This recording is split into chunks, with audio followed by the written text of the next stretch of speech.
ಅನುದಿನ ಅನುಕ್ಷಣ ಮನೆಯಲ್ಲೂ ಕಲಿಯೋಣ, ಕಲಿಕೆಯ ಹೊಸ ಹಾದಿಯಲಿ ಜೊತೆಗೂಡಿ ಹೆಜ್ಜೆಯ ಹಾಕೋಣ, ಸಂತಸದಿ ಕಲಿಯೋಣ ನಮ್ಮ ಹೆಮ್ಮೆಯ ಈ ಕ್ಲಾಸಿನಲ್ಲಿ. Yes sir. Yes teacher. Present ma'am.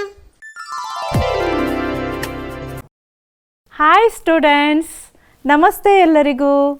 6ನೇ ತರಗತಿಯ ವಿಜ್ಞಾನ ಪಾಠವನ್ನು ಉತ್ಸುಕತೆಯಿಂದ ಕೇಳಲು ನೋಡಲು ಕುಳಿತಿರುವ ತಮಗೆಲ್ಲರಿಗೂ ಕೂಡ ನಾನು ಆತ್ಮೀಯವಾಗಿ ಸ್ವಾಗತವನ್ನು ಬಯಸ್ತೇನೆ. ವಿದ್ಯಾರ್ಥಿಗಳೇ, ನೀವು ಹಿಂದಿನ ಅವಧಿಯಿಂದ ಹಲವಾರು ವಿಷಯಗಳನ್ನು ತಿಳ್ಕೊಳ್ತಾ ಬರ್ತಾ ಇದ್ದೀರಾ. ಇಂದಿನ ಅವಧಿಯಲ್ಲೂ ಕೂಡ ಹಲವಾರು ವಿಷಯಗಳನ್ನು ತಿಳಿದುಕೊಂಡು ನಿಮ್ಮ ಮೈಂಡಲ್ಲಿ ಸೆಟ್ ಮಾಡಿಕೊಳ್ಳಿಕ್ಕೆ ನೀವು ಕೂಡ ರೆಡಿಯಾಗಿದ್ದೀರಾ. ವಿದ್ಯಾರ್ಥಿಗಳೇ, ನೀವು ಹಿಂದಿನ ಅವಧಿಯಲ್ಲಿ ಬೆಳಕು ನೆರಳಿನ ಆಟದ ಜೊತೆಗೆ ಪ್ರತಿಬಿಂಬಗಳನ್ನು ನೋಡಿದಾಗ ಉತ್ಸುಕತೆಯಿಂದ ಇರುವಂತಹ ಬುದ್ಧಿಯನ್ನು ಕೂಡ ಕಲ್ತ್ಕೊಂಡು ಬಂದಿದ್ದೀರಾ. ಈ ಅವಧಿಯಲ್ಲೂ ಕೂಡ ನೀವು ಹಲವಾರು ರೀತಿಯಲ್ಲಿ ವಿಜ್ಞಾನದ ಮಹತ್ವವನ್ನು ತೋರಿಸುವಂಥ ಪ್ರಯೋಗಗಳ ಜೊತೆಗೆ ಅದರಲ್ಲಿ ನೀವು ಅನೇಕ ಹೊಸ ವಿಷಯಗಳನ್ನು ನೀವು ತಿಳ್ಕೊಳ್ಳಿಕ್ಕಿದ್ದೀರಾ. ವಿದ್ಯಾರ್ಥಿಗಳೇ, ಇನ್ಯಾಕೆ ತಡ? ನಾನು ರೆಡಿ ಇದ್ದೇನೆ, ನೀವು ಕೂಡ ನಿಮ್ಮ ಪಾಠಕ್ಕೆ ಸಿದ್ಧರಾಗಿದ್ದೀರಿ ಅಂತ ಅಂದ್ಕೊಳ್ತಾ ಪಾಠವನ್ನು ನಾನು ಆರಂಭಿಸ್ತಾ ಇದ್ದೇನೆ. ಈ ಅವಧಿಯ ಕಲಿಕಾಂಶಗಳು ವಿದ್ಯಾರ್ಥಿಗಳೇ ಹೀಗಿವೆ ನೋಡಿ. ಬೆಳಕು ದರ್ಪಣದ ಮೇಲೆ ಬಿದ್ದಾಗ ಏನಾಗುತ್ತೆ ಅದು ನೀವು ತಿಳ್ಕೊಂಡು ಬಂದಿದ್ದೀರಾ ಅಲ್ವಾ? ಇದ್ರೂ ಕೂಡ ಇನ್ನೂ ಮಾಹಿತಿಯನ್ನು ನಾನು ನಿಮಗೆ ಪ್ರಯೋಗಗಳ ಮೂಲಕ ತೋರಿಸ್ಕೊಡ್ತೇನೆ. ಇನ್ನೊಂದು ವಿಷಯ, ಪಾರ್ಶ್ವ ವಿಪರ್ಯಯ. ಪಾರ್ಶ್ವ ವಿಪರ್ಯಯ ಅಂದರೆ ಏನು ವಿದ್ಯಾರ್ಥಿಗಳೇ? ಇದು ಕೂಡ ನಿಮಗೆ ಗೊತ್ತಿದೆ. ನಿಮ್ಮ ದೈನಂದಿನ ಜೀವನದಲ್ಲಿ ಸಾಕಷ್ಟು ವಿಷಯಗಳನ್ನು ಇದ್ರ ಬಗ್ಗಾಗಿ ನೀವು ತಿಳ್ಕೊಂಡಿದ್ದೀರಾ. ಆದರೆ ಇದಕ್ಕೆ ಪಾರ್ಶ್ವ ವಿಪರ್ಯಯ ಅಂತ ಹೇಳ್ತಾರೆ ಅಂತ ಹೇಳ್ಕೊಂಡು ನೀವು ಪ್ರಯೋಗಗಳ ಮೂಲಕ ನೋಡಿದಾಗ ಖುಷಿ ಪಡಲಿಕ್ಕಿದ್ದೀರಿ. ಒಮ್ಮೆ ನೋಡ್ಕೊಂಡು ಬರೋಣವಾ? ನೆಕ್ಸ್ಟ್ ಇನ್ನೊಂದು ಟಾಪಿಕ್ ಬರ್ತಾ ಇದೆ, ಕೆಲಿಡಿಯೋಸ್ಕೋಪ್ ಹೇಗಿರುತ್ತೆ. ಈ ವಿಷಯನೂ ಕೂಡ ಹೊಸ ವಿಷಯ ಅಲ್ವಾ? ಕೆಲಿಡಿಯೋಸ್ಕೋಪ್ ಎಂದ್ರೇನು, ಅದರ ಉಪಯೋಗ ಏನು, ಅದು ಹೇಗಿರುತ್ತೆ, ಇದ್ರ ಬಗ್ಗೆ ಕೂಡ ನೀವು ಈ ಅವಧಿಯಲ್ಲಿ ತಿಳ್ಕೊಳ್ಳಿಕ್ಕಿದ್ದೀರಾ ವಿದ್ಯಾರ್ಥಿಗಳೇ. ಇನ್ನೊಂದು ಹೊಸ ವಿಷಯ, ಪೆರಿಸ್ಕೋಪ್. ಪೆರಿಸ್ಕೋಪ್ ಹೇಗಿರುತ್ತೆ, ಪೆರಿಸ್ಕೋಪ್ ಎಂದರೇನು ಮತ್ತು ಅದರ ಉಪಯೋಗ ಏನು? ವಿದ್ಯಾರ್ಥಿಗಳೇ, ಈ ಎಲ್ಲ ವಿಷಯಗಳನ್ನು ಕೂಡ ನೀವು ಈ ಅವಧಿಯಲ್ಲಿ ತಿಳ್ಕೊಳ್ಳಿಕ್ಕಿದ್ದೀರಾ. ಅದಕ್ಕಾಗಿ ಪ್ರಿಯ ವಿದ್ಯಾರ್ಥಿಗಳೇ, ನಿಮ್ಮ ನೋಟ್ಬುಕ್, ಪೆನ್ಸಿಲ್ ಮತ್ತು ರಬ್ಬರ್, ಆಮೇಲೆ ಪೆನ್ನು ಇವೆಲ್ಲವನ್ನು ತೆಗೆದುಕೊಂಡು ನೀವು ಈ ತಿಳಿದಿರುವಂಥ ಎಲ್ಲ ವಿಷಯಗಳನ್ನು, ಇಲ್ಲಿ ಚರ್ಚಿಸಿರುವಂಥ ಎಲ್ಲ ವಿಷಯಗಳನ್ನು ಕೂಡ ನೋಟ್ ಮಾಡ್ತಾ ಹೋಗಬೇಕು ವಿದ್ಯಾರ್ಥಿಗಳೇ. ಇದು ನಿಮ್ಮ ಇಡೀ ಪಾಠಕ್ಕೆ ಸಂಬಂಧಿಸಿದಂತೆ ಇರುತ್ತೆ.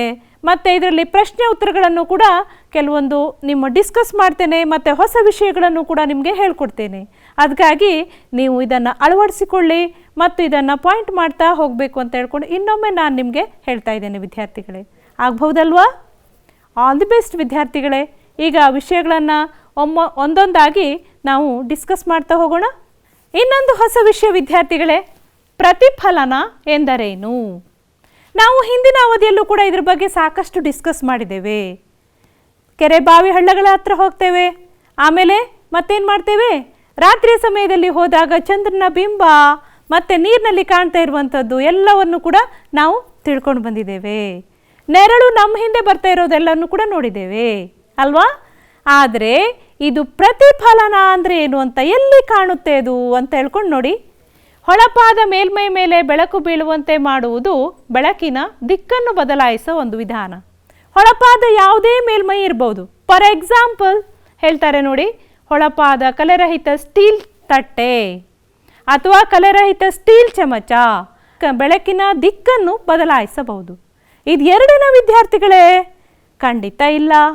ಬದಲಾಗಿ ನಿಮ್ಮ ಮನೆಯಲ್ಲಿ ಉಪಯೋಗಿಸ್ತಾ ಇರುವಂಥ ಯಾವುದೇ ವಸ್ತುಗಳಿರ್ಬೋದು, ಹೊಸ ವಸ್ತುಗಳು ತಂದಾಗ ಈ ಸ್ಟೀಲ್ ಇರುತ್ತಲ್ವ, ಹೊಳೆಯುತ್ತೆ ಅಲ್ವಾ?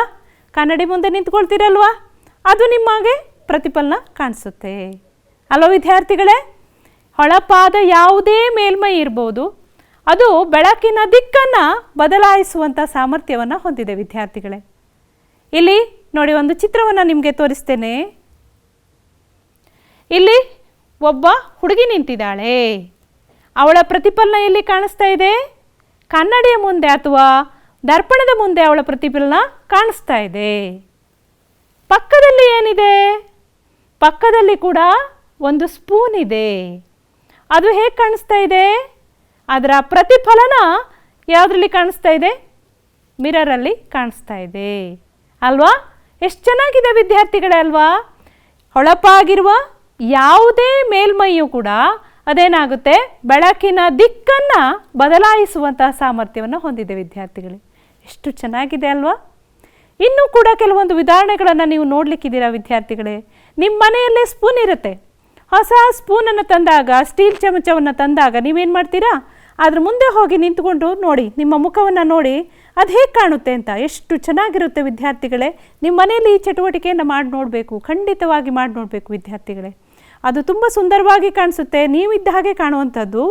ಬದಲಾಗಿ ನಿಮ್ಮ ಪ್ರತಿಫಲನ ಹೇಗೆ ಕಾಣುತ್ತೆ ಅಂತ ಹೇಳ್ಕೊಂಡು ನೀವು ಅದನ್ನು ವಾಚ್ ಮಾಡಿ ನೋಡಬೇಕು ಹೇಗಿರುತ್ತೆ ಅಂತ. ಆಮೇಲೆ ಮುಂದೆ ನೋಡಿದಾಗ ಹೇಗಿರುತ್ತೆ, ಅದನ್ನು ಉಲ್ಟಾ ತಿರ್ಸಿ ನೋಡಿ ಅದು ಹೇಗಿರುತ್ತೆ, ಅದರ ಪ್ರತಿಫಲನದಲ್ಲಿ ಬೇರೆಯೇ ಕಾಣುವಂಥದ್ದು. ವಿದ್ಯಾರ್ಥಿಗಳೇ, ದಯವಿಟ್ಟು ಈ ಪ್ರಯೋಗವನ್ನು ನಿಮ್ಮ ಮನೆಯಲ್ಲಿ ನೀವು ಮಾಡಿ ನೋಡಲೇಬೇಕು. ಇದು ಹೊಳಪಾದ ಯಾವುದೇ ಮೇಲ್ಮೈ ಇರಬಹುದು, ಇದೇನು ಮಾಡುತ್ತೆ, ಪ್ರತಿಫಲನವನ್ನು ಉಂಟು ಮಾಡುತ್ತೆ ಹೇಳೋದಕ್ಕೆ ಒಂದು ಉದಾಹರಣೆ. ನೋಟ್ ಮಾಡ್ಕೊಳ್ತಿದ್ದೀರಲ್ಲೋ ವಿದ್ಯಾರ್ಥಿಗಳೇ? ಮತ್ತೆ ಮುಂದೆ ಉದಾಹರಣೆಗೆ ಹೋಗೋಣ. ನೀರಿನ ಮೇಲ್ಮೈ ಕೂಡ ಒಂದು ದರ್ಪಣದಂತೆ ವರ್ತಿಸುತ್ತೆ ಮತ್ತು ಬೆಳಕಿನ ದಿಕ್ಕನ್ನು ಕೂಡ ಬದಲಾಯಿಸುತ್ತೆ. ಇದು ಕೂಡ ಒಂದು ಹೊಸ ವಿಷಯ ಅಲ್ಲೋ ವಿದ್ಯಾರ್ಥಿಗಳೇ. ನೀರಿನ ಮೇಲ್ಮೈ, ನೀರು ಹರಿತಾ ಇರಬೇಕಾದ್ರೆ ಅದರ ಮೇಲ್ಗಡೆ ಇರುತ್ತಲ್ವಾ, ಅದು ದರ್ಪಣದಂತೆ ವರ್ತಿಸುತ್ತೆ ಮತ್ತು ಬೆಳಕಿನ ದಿಕ್ಕನ್ನು ಕೂಡ ಬದಲಾಯಿಸುತ್ತಂತೆ. ಉದಾಹರಣೆ ನೋಡಿ ವಿದ್ಯಾರ್ಥಿಗಳು, ಎಷ್ಟು ಚಂದ ಎಕ್ಸಾಂಪಲ್ ಕಾಣ್ತಾ ಇದೆ ಅಂತ ಹೇಳ್ಕೊಂಡು.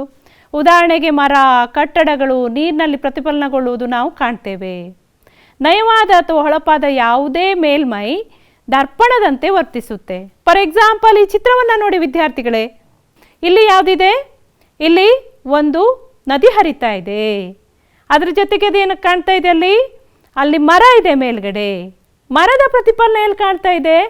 ಕೆಳಗಡೆ ಆ ಕೆರೆಯಲ್ಲಿ ಉಲ್ಟಾ ಆಗಿರೋ ಹಾಗೆ ಕಾಣಿಸ್ತಾ ಇದೆ ಅಲ್ಲೋ ವಿದ್ಯಾರ್ಥಿಗಳೇ? ಇದು ಕೂಡ ಬೆಳಕಿನ ದಿಕ್ಕನ್ನು ಬದಲಾಯಿಸುವಂಥ ಒಂದು ಕ್ರಮ. ಹೊಳಪಾದ ಮೇಲ್ಮೈ ಯಾವುದು? ಇದರಲ್ಲಿ ಹೊಳಪಾದ ಮೇಲ್ಮೈ ಅಂತ ಹೇಳಿದರೆ ಇದು ನೀರು. ನೀರಿನ ಮೇಲ್ಮೈ ಹೇಗಿದೆ? ಹೊಳಪಾಗಿದೆ ಅಲ್ವಾ? ಅದು ಚಲಿಸ್ತಾ ಇರಬೇಕಾದ್ರೆ ಅದು ಸ್ವಲ್ಪ ಫ್ಲೋ ಆಗ್ತಾ ಇರುತ್ತೆ. ಬಟ್ ಏನಂತ ಹೇಳಿದ್ರೆ ನಿಂತ ನೀರು ಅಂತ ಹೇಳಿದ್ರೆ ತಟಸ್ಥವಾಗಿರುವಂಥದ್ದು. ಹೊಳಪಾದ ಮೇಲ್ಮೈ ಅಂತ ಹೇಳಿದರೆ ನೀರು. ಮತ್ತೆ ಅಲ್ಲಿ ಪ್ರತಿಫಲನ ಕಾಣುವಂಥದ್ದು ಅಂತ ಹೇಳಿದರೆ ಅಲ್ಲಿ ಮರ ಇದೆ, ಮರದ ನೆರಳು ಕಾಣ್ತಾ ಇದೆ ಅಲ್ಲೋ ವಿದ್ಯಾರ್ಥಿಗಳೇ? ಮರದ ನೆರಳು ಹೇಗಿದೆ? ಅದು ಉಲ್ಟಾ ಆಗಿರೋ ಹಾಗೆ ಕಾಣಿಸ್ತಾ ಇದೆ ಅಲ್ವಾ ವಿದ್ಯಾರ್ಥಿಗಳೇ? ನೆಕ್ಸ್ಟ್ ಇನ್ನೊಂದು ಪಿಕ್ಚರ್ ನೋಡಿ ಕಾಣಿಸ್ತಾ ಇದೆ ವಿದ್ಯಾರ್ಥಿಗಳೇ. ಯಾವುದಿದು? ಸನ್ಸೆಟ್ ಆಗ್ತಾ ಇದೆ ಅಲ್ವಾ? ಅದರ ಪ್ರತಿಫಲನ ಎಲ್ಲಿ ಕಾಣಿಸ್ತಾ ಇದೆ? ಕೆಳಗಡೆ ನೀರಲ್ಲಿ ಕಾಣಿಸ್ತಾ ಇದೆ ಅಲ್ವಾ? ನೀರು ನಿಂತ ನೀರು ಅಲ್ವಾ? ಪ್ರತಿಫಲನ ಹೇಗೆ ಕಾಣಿಸ್ತಾ ಇದೆ? ಅದು ಸೂರ್ಯ ಮುಳುಗ್ತಾ ಇರುವಾಗ ಅದೇನು ಕಾಣಿಸುತ್ತೋ ಹಾಗೆ ಪ್ರತಿಫಲನ ನೀರಿನಲ್ಲಿ ಕಾಣಿಸ್ತಾ ಇದೆ ಅಲ್ವಾ ವಿದ್ಯಾರ್ಥಿಗಳೇ? ಎಷ್ಟು ಸುಂದರವಾಗಿ ಕಾಣಿಸ್ತಾ ಇದೆ. ಆದರೆ ಪ್ರತಿಫಲನ ಇಲ್ಲಿ ನೋಡಿ, ಅದಕ್ಕೆ ಡಿಫ್ರೆನ್ಸ್ ನೋಡಿ ಹೇಗಿದೆ ಅಂತ. ಮರ ಹೇಗಿದೆ? ಅದರ ಪ್ರತಿಫಲನ ಉಲ್ಟಾಗಿ ಕಾಣಿಸ್ತಾ ಇದೆ. ಸೂರ್ಯನ ಪ್ರತಿಫಲನ ಹೇಗೆ ಕಾಣಿಸ್ತಾ ಇದೆ? ಪೂರ್ತಿ ರೌಂಡ್ ಆಗಿ ಕಾಣಿಸ್ತಾ ಇದೆ. ಇದು ಕೂಡ ನಾವು ಹಿಂದಿನ ಅವಧಿಯಲ್ಲಿ ತಿಳ್ಕೊಂಡಿದ್ದೇವೆ ವಿದ್ಯಾರ್ಥಿಗಳೇ ಅಲ್ವಾ? ಮತ್ತೊಂದು ಚಿತ್ರ ಕಾಣಿಸ್ತಾ ಇದೆ ನೋಡಿ ವಿದ್ಯಾರ್ಥಿಗಳೇ. ಇಲ್ಲಿ ಒಂದು ಕಟ್ಟಡ ಇದೆ. ಆ ಕಟ್ಟಡದ ಬೆಳಕು ಏನಾಗ್ತಾ ಇದೆ? ಇಲ್ಲಿ ಕೆಳಗಡೆ ನೀರಿನಲ್ಲಿ ರಿಫ್ಲೆಕ್ಟ್ ಆಗ್ತಾ ಇದೆ. ಕಟ್ಟಡ ಹೇಗೆ ಕಾಣಿಸ್ತಾ ಇದೆ? ಅಲ್ಲಿ ನೇರವಾಗಿ ಕಾಣಿಸ್ತಾ ಇರುವಂಥದ್ದು. ಅದರ ಪ್ರತಿಫಲನ ಇಲ್ಲಿ ಹೇಗೆ ಕಾಣಿಸ್ತಾ ಇದೆ? ಉಲ್ಟಾ ಆಗಿರೋ ಹಾಗೆ ಕಾಣಿಸ್ತಾ ಇದೆ ವಿದ್ಯಾರ್ಥಿಗಳೇ. ಹೇಗೆ ಇದು? ಈ ಮರ, ಕಟ್ಟಡ ಯಾವುದೇ ಇರಬಹುದು, ಇವೇನು ಮಾಡುತ್ತೆ? ದರ್ಪಣದಂತೆ ವರ್ತಿಸುತ್ತೆ. ಹೊಳಪಾದ ಯಾವುದೇ ಮೇಲ್ಮೈ ಇರಬಹುದು, ದರ್ಪಣದಂತೆ ವರ್ತಿಸುತ್ತೆ ಮತ್ತು ಬೆಳಕಿನ ದಿಕ್ಕನ್ನು ಬದಲಾಯಿಸುವಂಥ ಸಾಮರ್ಥ್ಯವನ್ನು ಇದು ಹೊಂದಿದೆ ವಿದ್ಯಾರ್ಥಿಗಳೇ. ದರ್ಪಣವು ತನ್ನ ಮೇಲೆ ಬಿದ್ದ ಬೆಳಕಿನ ದಿಕ್ಕನ್ನು ಬದಲಾಯಿಸುತ್ತೆ. ದರ್ಪಣ ಅಂತ ಹೇಳಿದ್ರೆ ಯಾವುದು? ನೀವು ಪ್ರತಿ ದಿವಸ ಕನ್ನಡಿಯನ್ನು ನೋಡ್ತೀರಲ್ಲ ವಿದ್ಯಾರ್ಥಿಗಳೇ. ಕನ್ನಡಿ ಮುಂದೆ ನಿಂತ್ಕೊಂಡಾಗ ನಿಮ್ಮ ಪ್ರತಿಬಿಂಬ ನಿಮಗೆ ಕಾಣುವಂಥದ್ದು ಪ್ರತಿ ದಿವಸ ನೀವು ನೋಡ್ತಾ ಇದ್ದೀರಾ ಅಲ್ವಾ? ದರ್ಪಣವು ತನ್ನ ಮೇಲೆ ಬಿದ್ದ ಬೆಳಕಿನ ದಿಕ್ಕನ್ನು ಬದಲಾಯಿಸುತ್ತೆ.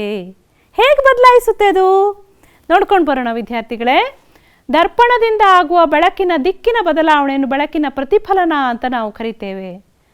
ದರ್ಪಣದಿಂದ ಆಗುವ ಬೆಳಕಿನ ದಿಕ್ಕಿನ ಬದಲಾವಣೆಯನ್ನು ಬೆಳಕಿನ ಪ್ರತಿಫಲನ ಅಂತ ನಾವು ಕರಿತೇವೆ ವಿದ್ಯಾರ್ಥಿಗಳೇ. ಇಲ್ಲಿ ಕಾಣಿಸ್ತಾ ಇರುವಂಥದ್ದು ವಿದ್ಯಾರ್ಥಿಗಳೇ, ಈ ಚಿತ್ರವನ್ನು ನೋಡಿ. ಈ ಚಿತ್ರದಲ್ಲಿ ಹೇಗೆ ಕಾಣಿಸ್ತಾ ಇದೆ? ಒಂದು ದರ್ಪಣ ಇದೆ, ಕನ್ನಡಿ ಇದೆ ಅಲ್ವಾ? ಆ ಕನ್ನಡಿಯಲ್ಲಿ ಏನು ಕಾಣಿಸ್ತಾ ಇದೆ?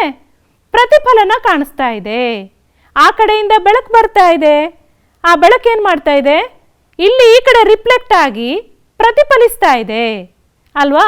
ಆ ಪ್ರತಿಫಲಿಸೋದು ಹೇಗಿದೆ? ಒಂದು ಕಡೆಯಿಂದ ಬೆಳಕು ಬರ್ತಾ ಇದೆ, ಆ ಬೆಳಕಿನ ಪ್ರತಿಬಿಂಬ ಇನ್ನೊಂದು ಇದರಲ್ಲಿ ಕಾಣಿಸ್ತಾ ಇದೆ ಪೂರ್ತಿ ಅಲ್ವಾ? ಅದಕ್ಕೋಸ್ಕರ ನೀವೇನು ಮಾಡ್ತಾ ಇದ್ದೀರಾ? ಇಲ್ಲಿ ಬೆಳಕಿನ ದಿಕ್ಕನ್ನು ಬದಲಾಯಿಸುತ್ತೆ. ದರ್ಪಣವು ತನ್ನ ಮೇಲೆ ಬಿದ್ದ ಬೆಳಕಿನ ದಿಕ್ಕನ್ನು ಬದಲಾಯಿಸುತ್ತೆ ಹೇಳೋದಕ್ಕೆ ಬೆಸ್ಟ್ ಎಕ್ಸಾಂಪಲ್. ವಿದ್ಯಾರ್ಥಿಗಳ ನಿಮ್ಮ ಮನೆಯಲ್ಲೂ ಕೂಡ ನೀವು ಇಂಥ ಪ್ರಯೋಗವನ್ನು ಮಾಡಿ ನೋಡ್ಬೋದಲ್ವಾ? ಟಾರ್ಚನ್ನು ಹಿಡ್ಕೊಳ್ಳಿ, ಕತ್ಲೆಯನ್ನು ಮಾಡ್ಕೊಳ್ಳಿ, ಸ್ವಲ್ಪ ಮಿರರನ್ನು ಇಡಿ, ಆಗ ಬೆಳಕು ಹೇಗೆ ಬರುತ್ತೆ? ಅದಕ್ಕಿಂತ ಬೆಸ್ಟ್ ಎಕ್ಸಾಂಪಲ್ ಅಂದರೆ ಸೂರ್ಯನ ಕಿರಣಗಳಿರ್ತಾವಲ್ವಾ? ಸೂರ್ಯನ ಕಿರಣ ಬೆಳಿಗ್ಗೆ ಬರಬೇಕಾದ್ರೆ ನೀವು ನೋಡಿ, ಸಣ್ಣ ಸಣ್ಣ ಏನಾದರೂ ತೂತುಗಳ ಮೂಲಕ ಹಾದು ಬರಬೇಕು ಅಂತ ಹೇಳಾದ್ರೆ ಅದೇನು ಮಾಡುತ್ತೆ? ಅದು ಪೂರ್ತಿ ನೇರವಾಗಿ ಬರೋದು, ಮತ್ತು ಅದರಲ್ಲಿ ಯಾವುದೇ ವಸ್ತುಗಳು ತಡೆ ಒಡ್ಡಿದಾಗ ಏನಾಗುತ್ತೆ? ಪೂರ್ತಿ ಪ್ರತಿಫಲನೆ ಬೇರೆ ಆಗಿರೋ ಹಾಗೆ ಕಾಣಿಸುತ್ತೆ ಅಲ್ವಾ? ಸೊ ವಿದ್ಯಾರ್ಥಿಗಳೇ, ದರ್ಪಣವು ತನ್ನ ಮೇಲೆ ಬಿದ್ದ ಬೆಳಕಿನ ದಿಕ್ಕನ್ನು ಹೇಗೆ ಬದಲಾಯಿಸುತ್ತೆ ಅಂತ ಹೇಳಿದ್ರೆ ಈ ಪ್ರಯೋಗದ ಮೂಲಕ ನಾವು ತಿಳ್ಕೊಂಡಿದ್ದು ಬಂದಿದ್ದೇವೆ. ಮತ್ತು ಇನ್ನೊಂದು ವಿಷಯ ಅಂತ ಹೇಳಿದರೆ ದರ್ಪಣದಿಂದ ಇಲ್ಲಿ ನೋಡಿ ವಿದ್ಯಾರ್ಥಿಗಳೇ, ಇದೊಂದು ಪ್ರಯೋಗ ಮೂಡುವಂತಕ್ಕಿನ ಪ್ರತಿಫಲನ ಅಂತ ನಾವು ಕರಿತೇವೆ ವಿದ್ಯಾರ್ಥಿಗಳೇ. ಅರ್ಥ ಆಯ್ತಲ್ವಾ? ನೋಟ್ ಮಾಡ್ಕೊಳ್ತಾ ಇದ್ದೀರಲ್ವಾ? ಮೊದಲು ನಾವು ಹೇಗೆ ತಿಳ್ಕೊಂಡಿದ್ದೀವೋ ಇದರಲ್ಲಿ ನಾವು 1 by 1 ವಿಷಯಗಳನ್ನು ಕೂಡ ತಿಳ್ಕೊಳ್ಬೇಕು ವಿದ್ಯಾರ್ಥಿಗಳೇ. ಕನ್ನಡಿ ಮೇಲೆ ಬಿದ್ದ ಬೆಳಕು ಪ್ರತಿಫಲನಗೊಂಡು ಹಿಂದಕ್ಕೆ ಚಲಿಸುತ್ತೆ ಅಲ್ವಾ? ಈಗ ನೀವು ಹಿಂದಿನ ಪ್ರಯೋಗವನ್ನು ನೋಡಿದ್ದೀರಾ. ಬೆಳಕೇನಾಗ್ತಾ ಇತ್ತು? ರಿವರ್ಸ್ ಆಗಿ ಬರ್ತಾ ಇತ್ತು ಅಲ್ವಾ? ಅಲ್ಲಿ ನೋಡಿ ಹೇಗಿದೆ, ಪಟ್ಟಿಗಳ ಥರದಲ್ಲಿ ಕಾಣಿಸ್ತಾ ಇತ್ತು. ಒಂದು ಕಡೆ ಟಾರ್ಚನ್ನು ಬಿಟ್ಟಾಗ ಅದೇನಾಗ್ತಾ ಇತ್ತು? ಆ ಟಾರ್ಚ್ ಬೆಳಕು ದರ್ಪಣದ ಮೇಲೆ ಬಿದ್ದಾಗ ಅದು ಹಿಂದಕ್ಕೆ ಬರ್ತಾ ಇತ್ತು ಅಲ್ವಾ? ಕನ್ನಡಿ ಮೇಲೆ ಬಿದ್ದ ಬೆಳಕು ಪ್ರತಿಫಲನಗೊಂಡು ಹಿಂದಕ್ಕೆ ಚಲಿಸುತ್ತೆ, ಇದು ಒಂದು ನಿಯಮ. ಮತ್ತೇನಾಗ್ತಾ ಇತ್ತು ಹಾಗಿದ್ರೆ? ಪ್ರತಿಫಲಿತ ಬೆಳಕಿನ ನೇರದಲ್ಲಿ ದರ್ಪಣವನ್ನು ನೋಡಿದಾಗ ಅನೇಕ ಕಿರಣಗಳು ಹೊರಟಿರುತ್ತೆ. ಇಲ್ಲಿ ಕಿರಣಗಳು ಹೊರಟಿರುವುದನ್ನು ನೀವು ನೋಡ್ತಾ ಇದ್ದೀರಲ್ಲ, ಪ್ರತಿಫಲಿತ ಬೆಳಕಿನಲ್ಲಿ ಹೊರಟಿರುವಂಥ ಕಿರಣಗಳ ರೀತಿಯಲ್ಲಿ ಅದು ಹೊರಟಿರುತ್ತೆ ನೋಡಿ. ಪ್ರತಿಫಲಿತ ಬೆಳಕಿನ ನೇರದಲ್ಲಿ ದರ್ಪಣವನ್ನು ನೋಡಿದಾಗ ಅನೇಕ ಕಿರಣಗಳು ಹೊರಟಿರುವ ಹಾಗೆ ಕಾಣಿಸುತ್ತೆ. ಇವೇ ಬೆಳಕಿನ ಪ್ರತಿಬಿಂಬಗಳು ವಿದ್ಯಾರ್ಥಿಗಳೇ. ಇದನ್ನೇ ನಾವು ಬೆಳಕಿನ ಪ್ರತಿಬಿಂಬಗಳು ಅಂತ ನಾವು ಕರಿತೇವೆ ವಿದ್ಯಾರ್ಥಿಗಳೇ. ಬೆಳಕಿನ ಪ್ರತಿಬಿಂಬಗಳು ಅಂತ ಕರಿತೇವೆ ವಿದ್ಯಾರ್ಥಿಗಳೇ. ಅರ್ಥ ಆಯ್ತಲ್ವಾ? ಈಗ ಒಂದು ಪ್ರಯೋಗ ಇದೆ ವಿದ್ಯಾರ್ಥಿಗಳೇ. ಇಲ್ಲಿ ನೀವು ಕೂಡ ಮನೆಯಲ್ಲಿ ಪ್ರಯೋಗವನ್ನು ಮಾಡಿ ಮತ್ತು ಈ ಪ್ರಯೋಗ ಮಾಡುವಂಥದ್ದನ್ನು ಹೇಗೆ ಅಂತ ವೀಕ್ಷಿಸ್ಕೊಳ್ಬೇಕು ವಿದ್ಯಾರ್ಥಿಗಳೇ. ಆಗ್ಬೋದಲ್ವಾ? ಸಮತಲ ದರ್ಪಣದಲ್ಲಿ ಮೇಣದ ಬತ್ತಿಯ ಪ್ರತಿಬಿಂಬ. ಮೇಣದ ಬತ್ತಿಯ ಪ್ರತಿಬಿಂಬ, ಇದಕ್ಕೆ ಬೇಕಾಗುವಂಥ ವಸ್ತುಗಳೇನು? ತುಂಬ ಸಿಂಪ್ಲಿ ಆಗಿದೆ ವಿದ್ಯಾರ್ಥಿಗಳೇ. ಕನ್ನಡಿ, ಮೇಣದ ಬತ್ತಿ. ಇಲ್ಲಿ ಮೇಣದ ಬತ್ತಿ ವಸ್ತು ಮತ್ತು ಕನ್ನಡಿಯಲ್ಲಿ ಮೂಡಿರುವುದು ಅದರ ಪ್ರತಿಬಿಂಬ ಆಗಿರುತ್ತೆ. ಹಾಗಿದ್ರೆ ಪ್ರಯೋಗ ಯಾವುದು? ನೋಡ್ಕೊಂಡು ಬರೋಣ. ಪ್ರತಿಬಿಂಬ ದರ್ಪಣದಿಂದ ಎಷ್ಟು ದೂರದಲ್ಲಿ ಇರುತ್ತೆ ಹಾಗಿದ್ರೆ? ಇಲ್ಲಿ ನೋಡಿ, ಇಲ್ಲೂ ಕೂಡ ಒಂದು ಪ್ರಯೋಗ ಇದೆ. ಆ ಪ್ರಯೋಗದಲ್ಲಿ ಯಾವ್ಯಾವ ವಸ್ತುಗಳನ್ನು ಇಟ್ಟಿದ್ದಾರೆ ಮತ್ತು ಹೇಗೆ ಪ್ರಯೋಗವನ್ನು ಮಾಡಿದ್ದಾರೆ ನೋಡಿ ವಿದ್ಯಾರ್ಥಿಗಳೇ. ಪ್ರತಿಬಿಂಬ ದರ್ಪಣದಿಂದ ಎಷ್ಟು ದೂರದಲ್ಲಿ ಇರುತ್ತೆ ಹೇಳುವಂಥದ್ದು. ಇಲ್ಲಿ ಒಂದು ಚೆಸ್ ಬೋರ್ಡ್ ಇಟ್ಟಿದ್ದಾರೆ. ಬೇಕಾಗುವಂಥ ವಸ್ತು ಅಂತ ಹೇಳಿದರೆ ಒಂದು ಸಮತಲ ದರ್ಪಣ, ಚೆಸ್ ಬೋರ್ಡ್, ಪೆನ್ಸಿಲ್ ಮತ್ತು ಶಾರ್ಪ್ನರ್. ಇದಿಷ್ಟು ವಸ್ತುಗಳು ಬೇಕು ವಿದ್ಯಾರ್ಥಿಗಳೇ. ಇಲ್ಲಿ ನೋಡಿ, ಒಂದು ಚೆಸ್ ಬೋರ್ಡ್ ಇಟ್ಟಿದ್ದಾರೆ, ಆದರೆ ಹಿಂದೆ ಏನಿದೆ? ಕನ್ನಡಿ ಇದೆ. ಇಲ್ಲಿ ನೋಡಿ, ಇಲ್ಲಿರುವಂಥ ಚೆಸ್ ಬೋರ್ಡ್ ಅಲ್ಲೂ ಕೂಡ ಕನ್ನಡಿಯಲ್ಲಿ ಅದರ ಪ್ರತಿಬಿಂಬ ಸೇಮ್ ಆಗಿ ಕಾಣ್ತಾ ಇದೆ. ಎಷ್ಟು ದೂರದಲ್ಲಿ ಇಟ್ಟಿದ್ದಾರೋ ಅಷ್ಟೇ ದೂರದಲ್ಲಿ ಚೆಸ್ ಬೋರ್ಡು ಕೂಡ ಕಾಣ್ತಾ ಇದೆ, ಅಷ್ಟೇ ಅಂತರದಲ್ಲಿ ಇದೆ. ಇಲ್ಲಿ ನೋಡಿ, ಈಗ ಇನ್ನೊಂದು ಉದಾಹರಣೆ. ಇಲ್ಲಿ ನೋಡಿ, ಚೆಸ್ ಬೋರ್ಡಲ್ಲಿ ಹೇಗೆ ಕಾಣಿಸ್ತಾ ಇದೆ? ಅದು ಕಾಣಿಸ್ತಾ ಇದೆ ಅಲ್ವಾ? ಚೆಸ್ ಬೋರ್ಡು ಇಟ್ಟಿರುವಂಥ ದೂರ ಮತ್ತು ಕನ್ನಡಿಯಲ್ಲಿ ಕಾಣುವಂಥ ದೂರ ಎರಡೂ ಕೂಡ ಒಂದೇ ಅಂತರದಲ್ಲಿರುವ ಹಾಗೆ ಕಾಣಿಸ್ತಾ ಇದೆ ನೋಡಿ. ಈಗ ಒಂದು ವಸ್ತುವನ್ನು ಇಟ್ಟಿದ್ದಾರೆ ನೋಡಿ ವಿದ್ಯಾರ್ಥಿಗಳೇ. ಏನು ಕಾಣಿಸ್ತಾ ಇದೆ ಅಲ್ಲಿ? ಆ ವಸ್ತುವನ್ನು ಇಟ್ಟಿರೋದು ನೋಡಿ ಹೇಗೆ ಕಾಣಿಸ್ತಾ ಇದೆ? ಎರಡು ಚೌಕದಲ್ಲಿ ಇದೆ ಅಲ್ವಾ? ಮುಂದೆ ನೋಡಿದಾಗ ನೋಡಿ, ಮುಂದೆ ಇಟ್ಟಾಗ ನೋಡಿ, ಒಂದನೇ ಚೌಕಕ್ಕೆ ಹೋಗಿದೆ ಅಲ್ವಾ? ಅದರಲ್ಲಿ ಪ್ರತಿಫಲನ ಹೇಗೆ ಕಾಣಿಸ್ತಾ ಇದೆ? ಸೇಮ್ ಇರುವ ಹಾಗೆ ನೋಡಿ, ಇಲ್ಲಿ ಎಷ್ಟು ದೂರದಲ್ಲಿ ವಸ್ತು ಇಟ್ಟಿದ್ದೀವೋ ಅದರ ಪ್ರತಿಫಲನ ಕೂಡ ಅಷ್ಟೇ ದೂರದಲ್ಲಿರುವ ಹಾಗೆ ಕಾಣಿಸ್ತದೆ ಅಲ್ವಾ ವಿದ್ಯಾರ್ಥಿಗಳೇ? ಪ್ರತಿಬಿಂಬ ದರ್ಪಣದಿಂದ ಎಷ್ಟು ದೂರದಲ್ಲಿರುತ್ತೋ ದರ್ಪಣದಿಂದ ಎಷ್ಟು ದೂರದಲ್ಲಿರುತ್ತೆ ಹೇಳುವುದಂತ ಈ ಪ್ರಯೋಗದಿಂದ ನಾವು ತಿಳ್ಕೊಳ್ತಿದ್ದೇವೆ ವಿದ್ಯಾರ್ಥಿಗಳೇ. ಇದರಿಂದ ಏನು ಫಲಿತಾಂಶ ಸಿಗುತ್ತೆ ಹಾಗಿದ್ರೆ ನೋಡೋಣ. ದರ್ಪಣದ ಹಿಂಭಾಗದಲ್ಲಿನ ಪ್ರತಿಬಿಂಬ ದರ್ಪಣದ ಮುಂಭಾಗದಲ್ಲಿನ ವಸ್ತು ಇರುವಷ್ಟೇ ದೂರದಲ್ಲಿರುವಂಥದ್ದು ನಮಗೆ ಕಂಡುಬರುತ್ತೆ ಅಲ್ಲೋ ವಿದ್ಯಾರ್ಥಿಗಳೇ?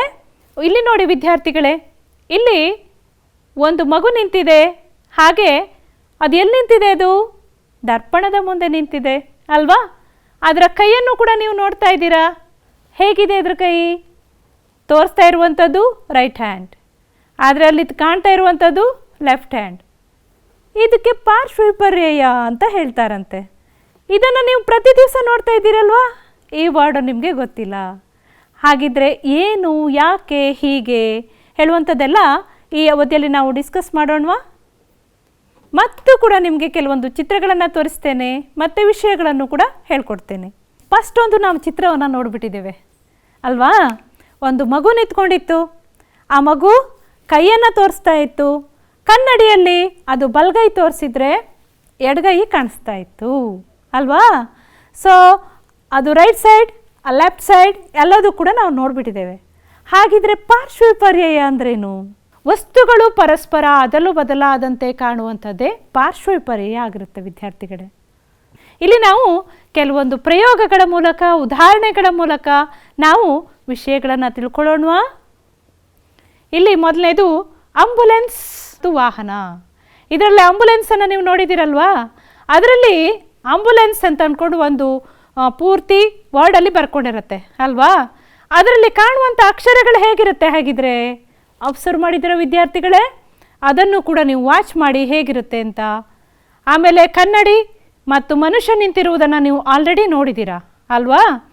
ಯಾವುದೇ ಹೆಸರಿನ ಅಕ್ಷರಗಳು, ಇದು ಯಾವುದು ಕೂಡ ಈ ಹೆಸರಿನ ಅಕ್ಷರಗಳಿರ್ಬೋದು, ಎಲ್ಲದೂ ಕೂಡ ನೀವು ದರ್ಪಣದ ಮೂಲಕ ನೋಡಿದಾಗ ಹೇಗೆ ಕಾಣಿಸುತ್ತೆ ಹೇಳೋದನ್ನು ನಾವೀಗ ನೋಡ್ಕೊಂಡು ಬರೋಣ ವಿದ್ಯಾರ್ಥಿಗಳೇ. ಇಲ್ಲಿ ಕಾಣಿಸ್ತಾ ಇದೆ ಅಲ್ವಾ? ಯಾವುದಿದು ಗೊತ್ತಲ್ವಾ? ಆಂಬುಲೆನ್ಸ್. ಆಂಬುಲೆನ್ಸಲ್ಲಿ ಅಕ್ಷರಗಳು ನೋಡಿ ಹೇಗೆ ಕಾಣಿಸ್ತಾ ಇದೆ ಅಂತ. ಈ ಕಡೆಯಿಂದ ಹೋಗಿರೋ ಹಾಗೆ, ಕನ್ನಡಿಯಲ್ಲಿ ನೋಡಿದಾಗ ಹೇಗೆ ಕಾಣಿಸುತ್ತೆ? ಅದು ಪೂರ್ತಿ ಅಕ್ಷರಗಳು ಉಲ್ಟಾ ಆಗಿರೋ ಹಾಗೆ ಕಾಣಿಸ್ತಾ ಇದೆ. ಆಂಬುಲೆನ್ಸ್ ವಾಹನದಲ್ಲಿ ಕಾಣುವಂಥ ಅಕ್ಷರಗಳು ಕೂಡ ಇದೊಂದು ಪಾರ್ಶ್ವ ವಿಪರ್ಯಯಕ್ಕೆ ಉದಾಹರಣೆ. ಅಂದರೆ ಪರಸ್ಪರ ಅದಲು ಬದಲಾದಂತೆ ಕಾಣುವಂಥದ್ದು ಅಲ್ವಾ ವಿದ್ಯಾರ್ಥಿಗಳೇ? ಇದೊಂದು ಬೆಸ್ಟ್ ಎಕ್ಸಾಂಪಲ್. ಇನ್ನೊಂದು ಉದಾಹರಣೆ ನೋಡಿ ವಿದ್ಯಾರ್ಥಿಗಳೇ. ಯಾವುದೇ ಹೆಸರಿನ ಅಕ್ಷರಗಳು ಪರಸ್ಪರ ಅದಲು ಬದಲಾದಂತೆ ಕಾಣುವಂಥದ್ದು. ಇಲ್ಲಿ ಪಿಕ್ಚರ್ಸನ್ನು ನೋಡ್ತಾ ಇದ್ದೀರಲ್ವಾ? ಒಂದು GIRL ಗರ್ಲ್, BOY ಬಾಯ್, ಗರ್ಲ್ ಮತ್ತು ಬಾಯ್. ಇದು ಅಕ್ಷರಗಳು ಹೇಗೆ ಕಾಣಿಸ್ತಾ ಇದೆ ಮಿರರಲ್ಲಿ? ಪರಸ್ಪರ ಅದಲು ಬದಲಾದಂತೆ ಕಾಣಿಸ್ತಾ ಇದೆ ಅಲ್ಲ ವಿದ್ಯಾರ್ಥಿಗಳೇ? ಇದು ಕೂಡ ಒಂದು ಪಾರ್ಶ್ವ ವಿಪರ್ಯಯಕ್ಕೆ ಬೆಸ್ಟ್ ಎಕ್ಸಾಂಪಲ್ ಆಗಿರುತ್ತೆ. ಹೀಗೆ ನೀವು ನಿಮ್ಮ ಹೆಸರಿನ ಅಕ್ಷರಗಳಿರ್ಬೋದು, ಯಾವುದೇ ಅಕ್ಷರಗಳಿರ್ಬೋದು, ಅಥವಾ ಯಾವುದೇ ವಸ್ತುಗಳಿರ್ಬೋದು, ಕನ್ನಡಿಯ ಮುಂದೆ ಇಟ್ಟು ನೋಡಿ ವಿದ್ಯಾರ್ಥಿಗಳೇ.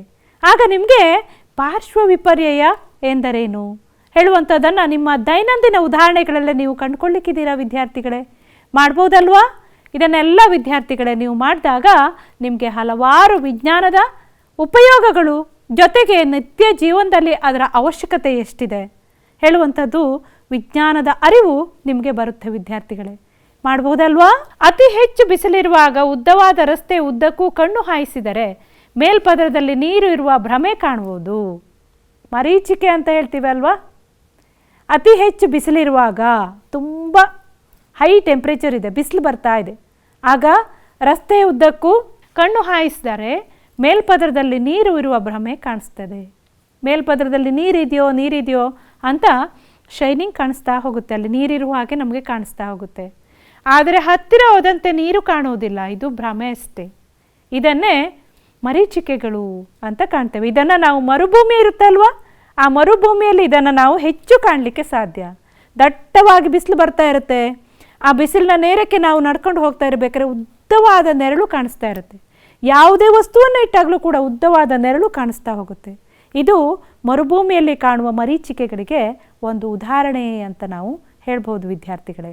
ಇದನ್ನೆಲ್ಲ ನೀವು ನಿತ್ಯ ಜೀವನದಲ್ಲಿ ವಾಚ್ ಮಾಡಬೇಕು. ಬೆಳಕಿನ ವಕ್ರೀಭವನ. ಬೆಳಕು ಒಂದು ಪಾರದರ್ಶಕ ಮಾಧ್ಯಮದಿಂದ ಇನ್ನೊಂದು ಪಾರದರ್ಶಕ ಮಾಧ್ಯಮವನ್ನು ಪ್ರವೇಶಿಸಿದಾಗ ಅದು ತನ್ನ ದಿಕ್ಕನ್ನು ಬದಲಾಯಿಸುತ್ತೆ ವಿದ್ಯಾರ್ಥಿಗಳೇ, ಅಲ್ವಾ? ಇದನ್ನೇ ಬೆಳಕಿನ ವಕ್ರೀಭವನ ಅಂತ ಕರಿತೇವೆ ವಿದ್ಯಾರ್ಥಿಗಳೇ. ಒಂದು ಚಿತ್ರವನ್ನು ನೋಡ್ಕೊಂಡು ಬರೋಣವಾ? ಇಲ್ಲಿ ಕಾಣಿಸ್ತಾ ಇದೆಯಲ್ವ ವಿದ್ಯಾರ್ಥಿಗಳೇ, ಇಲ್ಲೇನು ಮಾಡ್ತಾ ಇದ್ದಾರೆ? ಒಂದು ಗಾಜಿನ ಲೋಟಕ್ಕೆ ನೀರನ್ನು ಹಾಕ್ತಾ ಇದ್ದಾರೆ, ಮತ್ತು ಒಂದು ಪೆನ್ಸಿಲನ್ನು ಇಟ್ಟಿದ್ದಾರೆ. ಆ ಪೆನ್ಸಿಲ್ ಹೇಗೆ ಕಾಣಿಸ್ತಾ ಇದೆ? ಇದು ಬಾಗಿರುವ ಹಾಗೆ ಕಾಣಿಸ್ತಾ ಇದೆ ಅಲ್ಲ ವಿದ್ಯಾರ್ಥಿಗಳೇ? ಇದು ಒಂದು ಬೆಳಕಿನ ವಕ್ರೀಭವನಕ್ಕೆ ಉದಾಹರಣೆ ಅಲ್ಲ ವಿದ್ಯಾರ್ಥಿಗಳೇ? ನೋಡಿ, ಇದರಲ್ಲಿ ನಿಮಗೆ ತುಂಬ ಚೆನ್ನಾಗಿ ಕಾಣಿಸ್ತಾ ಇದೆ. ಹಾಗೆ ನೀವು ಗಾಜಿನ ಲೋಟದಲ್ಲಿ ನೀರನ್ನು ಹಾಕಿ ಸ್ಪೂನನ್ನು ಇಡಿ, ಆವಾಗಲೂ ಕೂಡ ಸ್ಪೂನ್ ಬಾಗಿರೋ ಹಾಗೆ ಕಾಣಿಸುತ್ತೆ. ಯಾಕೆ ಇದೆಲ್ಲ? ಬೆಳಕು ಒಂದು ಪಾರದರ್ಶಕ ಮಾಧ್ಯಮದಿಂದ ಇನ್ನೊಂದು ಪಾರದರ್ಶಕ ಮಾಧ್ಯಮ ಪ್ರವೇಶಿಸಿದಾಗ ತನ್ನ ದಿಕ್ಕನ್ನು ಬದಲಾಯಿಸುತ್ತೆ. ಇದನ್ನು ನಾವು ಬೆಳಕಿನ ವಕ್ರೀಭವನ ಅಂತ ಕರಿತೇವೆ ವಿದ್ಯಾರ್ಥಿಗಳೇ. ಇಲ್ಲಿ ಪ್ರಯೋಗದಲ್ಲಿ ನಿಮಗೆ ಚೆನ್ನಾಗಿ ಗೊತ್ತಾಯ್ತಲ್ವಾ? ಓಕೆ, ಬೆಳಕಿನ ವಕ್ರೀಭವನ ಇನ್ನೊಂದು ಪ್ರಯೋಗ ಇದೆ ವಿದ್ಯಾರ್ಥಿಗಳೇ. ಇದನ್ನು ಕೂಡ ನಾವು ನೋಡ್ಕೊಂಡು ಬರೋಣವಾ? ಇದಕ್ಕೆ ಬೇಕಾಗುವಂಥ ವಸ್ತುಗಳು ಅಂತ ಹೇಳಿದರೆ ಮೇಣದ ಬತ್ತಿ, ಕಾಗದ, ಮತ್ತೊಂದು ಮಸೂರ. ನೋಡ್ಕೊಂಡು ಬರೋಣವಾ? ಮಸೂರದಲ್ಲಿ ಯಾವ ಥರ ವಕ್ರೀಭವನ ಆಗುತ್ತೆ ಬೆಳಕು ಅಂತ. ಇಲ್ಲಿ ನೋಡಿ ವಿದ್ಯಾರ್ಥಿಗಳೇ, ಇಲ್ಲೊಂದು ಏನಿಟ್ಟಿದೆ? ಒಂದು ಮಸೂರ ಇದೆ. ಆಮೇಲೆ ಇಲ್ಲಿ ಮುಂದೆ ಮೇಣದ ಬತ್ತಿ ಇದೆ. ಆ ಮೇಣದ ಬತ್ತಿ ಏನಾಗಬೇಕು? ಪ್ರತಿಫಲಿಸಬೇಕು ಅಲ್ವಾ? ಇಲ್ಲಿ ನೋಡಿ ಏನು ಮಾಡ್ತಾ ಇದ್ದಾರೆ? ಅಲ್ಲಿ ಒಂದು ಹಾಳೆಯನ್ನು ಇಟ್ಟು ಪ್ರತಿಫಲನವನ್ನು ನೋಡ್ತಾ ಇದ್ದಾರೆ. ಹೇಗೆ ಕಾಣಿಸ್ತಾ ಇದೆ ಪ್ರತಿಫಲನ? ಪರಸ್ಪರ ಉಲ್ಟಾ ಆಗಿರೋ ಹಾಗೆ ಪ್ರತಿಫಲನ ಕಾಣಿಸ್ತಾ ಇದೆ ಅಲ್ವಾ ವಿದ್ಯಾರ್ಥಿಗಳೇ? ಏನು ಮಾಡುತ್ತೆ ಇದು? ಬೆಳಕಿನ ದಿಕ್ಕನ್ನು ಕೂಡ ಬದಲಾಯಿಸುವಂಥದ್ದು. ಮಸೂರದಲ್ಲಿ ಬೆಳಕಿನ ವಕ್ರೀಭವನ ಹೇಗೆ ನಡೆಯುತ್ತೆ ಅಂತ ಈ ಪ್ರಯೋಗದಿಂದ ತಿಳ್ಕೊಂಡು ಬಂದಿದ್ದಾರಲ್ಲ ವಿದ್ಯಾರ್ಥಿಗಳೇ. ವಾಹನಗಳಲ್ಲಿ ಸಮತಲ ದರ್ಪಣದ ಬದಲಾಗಿ ಪೀನ ದರ್ಪಣವನ್ನು ಬಳಸ್ತಾರೆ. ಯಾಕೆ? ಪೀನ ದರ್ಪಣ, ನಿಮ್ನ ದರ್ಪಣ ಇವೆಲ್ಲವನ್ನು ಕೂಡ ನಿಮ್ಮ ಪಾಠದಲ್ಲಿ ನೀವು ತಿಳ್ಕೊಂಡಿದ್ದೀರಾ ವಿದ್ಯಾರ್ಥಿಗಳೇ. ಪೀನ, ನಿಮ್ನ. ಪೀನ ಅಂತ ಹೇಳಿದ್ರೆ ಉಬ್ಬಾಗಿರುವ ಭಾಗ, ನಿಮ್ನ ಅಂತ ಹೇಳಿದರೆ ಮಸೂರದ ತಗ್ಗಾಗಿರುವಂಥ ಭಾಗ ವಿದ್ಯಾರ್ಥಿಗಳೇ, ಅಲ್ವಾ? ವಾಹನಗಳಲ್ಲಿ ನೀವು ನೋಡ್ತಾ ಇರ್ತೀರಾ, ಬಸ್ ಇರ್ಬೋದು, ಕಾರ್ ಇರ್ಬೋದು, ಬೈಕ್ ಇರ್ಬೋದು, ವಾಹನಗಳಲ್ಲಿ ಅಲ್ವಾ ಒಂದು ದರ್ಪಣವನ್ನು ಹಾಕಿರ್ತಾರೆ ಅಲ್ವಾ? ಅದು ಹೇಗೆ ಕಾಣುತ್ತೆ? ಇದು ಪೀನ ದರ್ಪಣವನ್ನು ಬಳಸ್ತಾರೆ. ಯಾಕೆ? ಪೀನ ದರ್ಪಣ ಅಂತ ಹೇಳಿದ್ರೆ ಉಬ್ಬಾಗಿರುವಂಥ ಭಾಗ ಅಲ್ವಾ? ಉಬ್ಬಾಗಿರುವಂಥ ದರ್ಪಣ ಅಥವಾ ಪೀನ ದರ್ಪಣವನ್ನು ಯಾಕೆ ಬಳಸ್ತಾರೆ? ಪೀನ ದರ್ಪಣ ಯಾವಾಗಲೂ ಚಿಕ್ಕದಾದ ಮತ್ತು ನೇರ ಪ್ರತಿಬಿಂಬಗಳನ್ನೇ ಉಂಟು ಮಾಡುತ್ತೆ. ಸಮತಲ ದರ್ಪಣಕ್ಕೆ ಹೋಲಿಸಿದರೆ ಪೀನ ದರ್ಪಣಗಳು ಚಾಲಕರಿಗೆ ಹಿಂಭಾಗದ ಹೆಚ್ಚಿನ ಭಾಗ ವೀಕ್ಷಿಸಲಿಕ್ಕೆ ಸಹಾಯ ಮಾಡುತ್ತೆ. ಸಣ್ಣದಾಗಿರುವಂಥ ಪ್ರತಿಬಿಂಬ ಕಾಣುತ್ತೆ ವಿದ್ಯಾರ್ಥಿಗಳೇ, ಮತ್ತು ಆ ಪ್ರತಿಬಿಂಬ ಏನು ಮಾಡುತ್ತೆ? ನೇರವಾಗಿರುತ್ತೆ ಮತ್ತು ಚಿಕ್ಕದಾಗಿರುತ್ತೆ. ನಮ್ಮ ಹತ್ತಿರ ವಾಹನಗಳು ಬರ್ತಾ ಇವೆ, ಹಿಂದ್ಗಡೆಯಿಂದ ವಾಹನ ಯಾವ್ದು ಬರ್ತಾ ಇದೆ, ಆ ವಾಹನ ಯಾವುದಿರ್ಬೋದು ಅಂತ ಹೇಳಿಕೊಂಡು ನಾವು ಪತ್ತೆ ಹಚ್ಚಲಿಕ್ಕೆ ಆಗುತ್ತೆ. ಅದರಲ್ಲಿ ಚಿಕ್ಕದಾಗಿ ಕಾಣಿಸುತ್ತೆ ಮತ್ತು ನೇರವಾಗಿ ಕಾಣಿಸ್ತಾ ಇರುತ್ತೆ. ನಮ್ಮ ಹತ್ತಿರ ಬರ್ತಾ ಇರುವಂಥದ್ದು ಎಷ್ಟು ದೂರದಲ್ಲಿದೆ ಇರುವಂಥದ್ದು ಸ್ಪಷ್ಟವಾಗಿ ಗೋಚರಿಸುತ್ತೆ ವಿದ್ಯಾರ್ಥಿಗಳೇ. ಅದಕ್ಕಾಗಿ ವಾಹನಗಳಲ್ಲಿ ಸಮತಲ ದರ್ಪಣ ಅಂದರೆ ಕನ್ನಡಿಯ ಬದಲಾಗಿ ಪೀನ ದರ್ಪಣವನ್ನು ಬಳಸ್ತಾರೆ ವಿದ್ಯಾರ್ಥಿಗಳೇ. ಅರ್ಥ ಆಯ್ತಲ್ವಾ? ನೋಡಿ, ಇಲ್ಲಿ ಏನು ಕಾಣಿಸ್ತಾ ಇದೆ? ಒಂದು ವಾಹನ ಓಡ್ತಾ ಇದೆ ಅಲ್ವಾ? ಅಲ್ಲಿ ಒಂದು ಪೀನ ದರ್ಪಣವನ್ನು ಇಟ್ಟಿದ್ದಾರೆ. ವಾಹನದ ಪೀನ ದರ್ಪಣದಲ್ಲಿ ಕಾರ್ ಏನು ಕಾಣಿಸ್ತಾ ಇದೆ? ಎಷ್ಟು ದೂರದಲ್ಲಿದೆ ಹೇಳುವಂಥದ್ದು ಪ್ರತಿಬಿಂಬ ನಮಗೆ ಪೀನ ಮಸೂರದಿಂದ ಕಾಣಿಸುತ್ತೆ. ಅದಕ್ಕೋಸ್ಕರ ವಾಹನಗಳಲ್ಲಿ ವಿದ್ಯಾರ್ಥಿಗಳೇ ಸಮತಲ ದರ್ಪಣದ ಬದಲಾಗಿ ಪೀನ ಮಸೂರವನ್ನೇ ಬಳಸ್ತಾರೆ. ಹಾಗಿದ್ರೆ ಮತ್ಯಾವ ಪ್ಲೇಸ್ಗಳಲ್ಲಿ ಬಳಸ್ಬೋದು ಪೀನ ದರ್ಪಣವನ್ನು? ನೀವು ಅಂದಾಜು ಮಾಡ್ತೀರಲ್ವಾ? ನಿಮ್ಮ ನಿತ್ಯ ಜೀವನದಲ್ಲಿ ನೋಡ್ತಾ ಇರ್ತೀರಲ್ವಾ? ವಾಹನಗಳಲ್ಲೇ ಹೋಗಬೇಕಾದ್ರೆ ನೀವು ನೋಡಿ. ಆಮೇಲೆ ಡೆಂಟಲ್ ಡಾಕ್ಟರ್ ಅಲ್ವಾ? ಡಾಕ್ಟರ್ ಇರ್ತಾರಲ್ವಾ? ಡಾಕ್ಟರ್ ಏನಾದರೂ ನಿಮಗೆ ಹಲ್ಲಿನ ಸಮಸ್ಯೆ ಆಯಿತು ಅಂತ ಹೇಳಾದರೆ ಅಲ್ಲಿ ಕೂಡ ನೀವು ಯಾವ ದರ್ಪಣವನ್ನು ಬಳಸ್ತಾರೆ? ಅಲ್ಲಿ ಪೀನನ ನಿಮ್ನ ಹೇಳುವಂಥದ್ದನ್ನು ನೀವು ಡಿಸ್ಕಸ್ ಮಾಡ್ಬೋದಾ? ನೋಡ್ಬೋದಲ್ವಾ?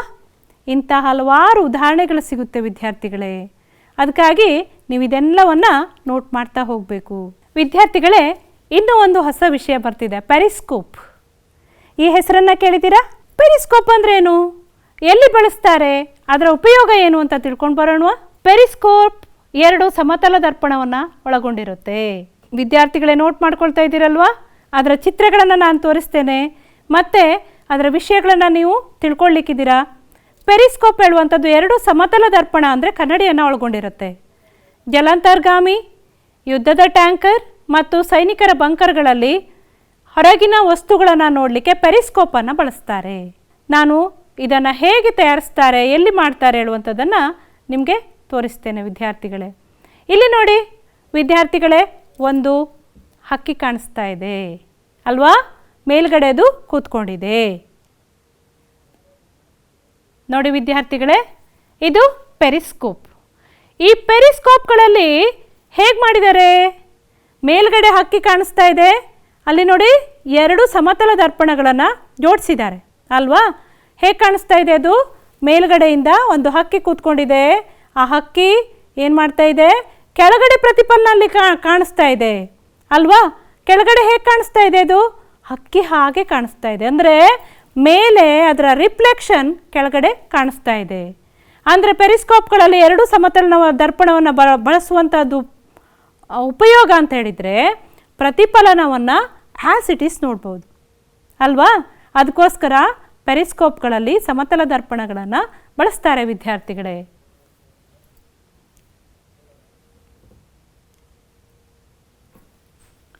ಈ ಪೆರಿಸ್ಕೋಪನ್ನು ಎಲ್ಲೆಲ್ಲಿ ಬಳಸ್ತಾರೆ, ಹಾಗಿದ್ರೆ ಏನಂತ ಹೇಳ್ತಾರೆ ನೋಡ್ಕೊಂಡು ಬರೋಣ.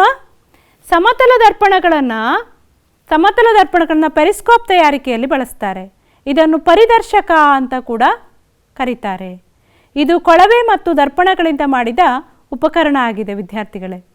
ಇದರ ಉಪಯೋಗದಿಂದ ತಳದಲ್ಲಿರುವ ಹಡಗು ತಾಣಗಳಿಂದ ಇಲ್ಲವೇ ಮುಳುಗಿರುವ ಸಬ್ಮೆರಿನ್ಗಳಿಂದ ಮೇಲಿನ ಸ್ಥಳಗಳನ್ನು ನೋಡ್ಬೋದು.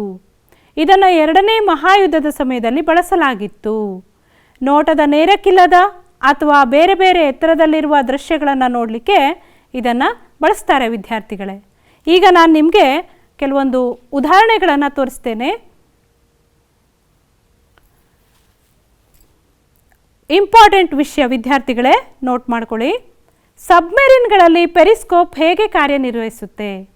ಜಲಾಂತರ್ಗಾಮಿ ನೌಕೆ ಅಂತ ನೀವು ಹೆಸರನ್ನು ಕೇಳಿರ್ಬೋದು. ಈಗ ಮೌಲ್ಯಮಾಪನದ ಹಂತಕ್ಕೆ ಬರ್ತಾ ಇದ್ದೇವೆ ವಿದ್ಯಾರ್ಥಿಗಳೇ. ಕೊನೆಯದಾಗಿ ನೀವೀಗ ಹಲವಾರು ವಿಷಯಗಳನ್ನು ತಿಳ್ಕೊಳ್ತಾ ಬಂದಿದ್ದೀರಾ. ಹಲವಾರು ವಿಷಯಗಳ ಜೊತೆಗೆ ನೀವೇನು ಮಾಡ್ತಾ ಇದ್ದೀರಾ? ಹಲವಾರು ವಿಷಯಗಳನ್ನು ತಿಳ್ಕೊಂಡು ಬರ್ತಾ ಇದ್ದೀರಾ ವಿದ್ಯಾರ್ಥಿಗಳೇ. ಹಲವಾರು ವಿಷಯಗಳ ಜೊತೆಗೆ ನೀವೇನು ಮಾಡ್ತಿದ್ದೀರಾ? ಅದನ್ನೆಲ್ಲ ನೋಟ್ ಮಾಡ್ಕೊಳ್ತಾ ಬರ್ತಾ ಇದ್ದೀರಾ. ಈಗ ನಾವು ಈ ವಿಷಯಗಳನ್ನು ಕ್ಯಾಲ್ಕುಲೇಟ್ ಮಾಡುವಂಥ ಮೊದಲು ನಾವೇನು ಮಾಡಬೇಕು? ಈಗ ನಮ್ಮ ನೋಟ್ಬುಕ್, ಪೆನ್ಸಿಲ್, ರಬ್ಬರ್ ಎಲ್ಲವನ್ನು ಇಟ್ಕೊಂಡಿದ್ದೇವಲ್ವ? ಮನೆಗೆಲಸವನ್ನು ನೋಡ್ಕೊಂಡು ಬರೋಣ. ಯಾವುದಂತ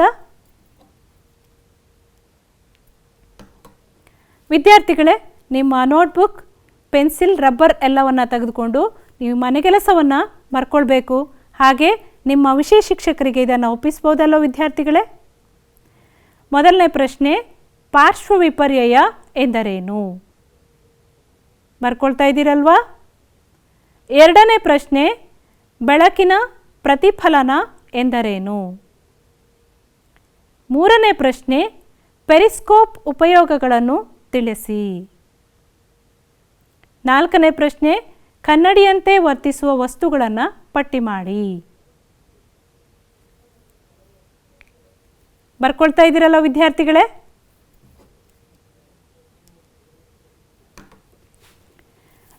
ವಿದ್ಯಾರ್ಥಿಗಳೇ, ಇಷ್ಟು ಹೊತ್ತು ವಿಜ್ಞಾನ ಪಾಠವನ್ನು ಪ್ರೀತಿಯಿಂದ ವೀಕ್ಷಿಸಿ ಹಲವಾರು ವಿಷಯಗಳನ್ನು ನೀವು ತಿಳ್ಕೊಂಡಿದ್ದೀರಾ. ಹಲವಾರು ವಿಷಯಗಳ ಜೊತೆಗೆ ಜ್ಞಾನವನ್ನು ಕೂಡ ನೀವು ನಿತ್ಯ ಜೀವನದಲ್ಲಿ ಪಡ್ಕೊಂಡಿದ್ದೀರಾ ಅಂತ ನಾನು ಭಾವಿಸ್ತೇನೆ. ನಾನು ಕಲಾ ಹೆಗಡೆ, ಸಾಧನಾ ವಿದ್ಯಾಕೇಂದ್ರ, ಹಿರಿಯ ಪ್ರಾಥಮಿಕ ಶಾಲೆ, ಆನಂದಪುರಂ, ಸಾಗರ ತಾಲೂಕು, ಶಿವಮೊಗ್ಗ ಜಿಲ್ಲೆ. ಧನ್ಯವಾದಗಳು.